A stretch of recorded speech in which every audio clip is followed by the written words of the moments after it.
واجب الاحترام علماء کرام اور طلباء اعزام، اللہ رب العزت کی توفیق سے سال کی شروع سے جو کورس ہم نے شروع کیا تھا خطابت کورس، اس میں الحمدللہ خطابت کی بنیادی اصول ہم نے ذکر کیے۔ آج سے انشاءاللہ خطابت کی ایک اہم قسم درس اور پھر خاص طور پر درس قرآن وہ شروع ہو رہا ہے۔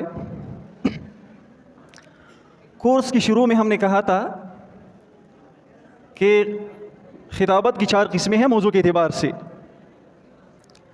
درس، اصلاحی بیان، فکر خطاب اور عام تقریر۔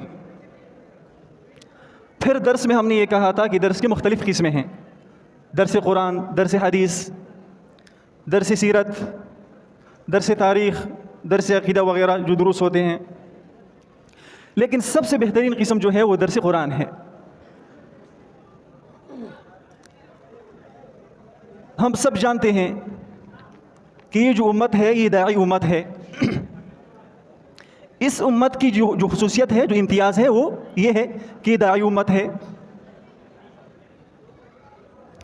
اس سے پہلے جو امتیں تھی وہ بھی دعوت دیتی تھی، امر بالمعروف اور نہی عن المنکر وہ بھی کرتی تھی، لیکن جس طرح اس کو اس امت کا فریضہ بنایا گیا ہے اور اس کی ذمہ داری بنائی گئی ہے، دوسری امتوں میں اس طرح نہیں تھا۔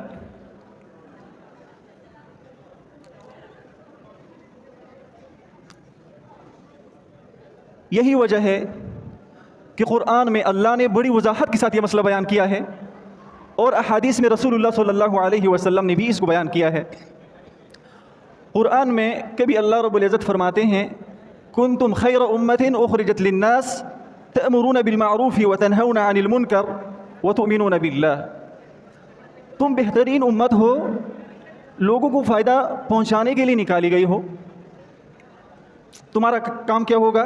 تأمرون بالمعروف وتنہون عن المنکر، تم امر بالمعروف کرو گے اور نہی عن المنکر کرو گے۔ اس کے علاوہ رسول اللہ صلی اللہ علیہ وسلم کی جو صفت بیان کی گئی ہے قرآن میں، وہ بھی یہ ہے کہ وہ امر بالمعروف اور نہی عن المنکر کرتے ہیں۔ اور اس امت کی جو صفت بیان کی گئی ہے وہ بھی یہ ہے کہ یہ بھی امر بالمعروف اور نہی عن المنکر کرتی ہے، یہ اس امت کی صفت ہے۔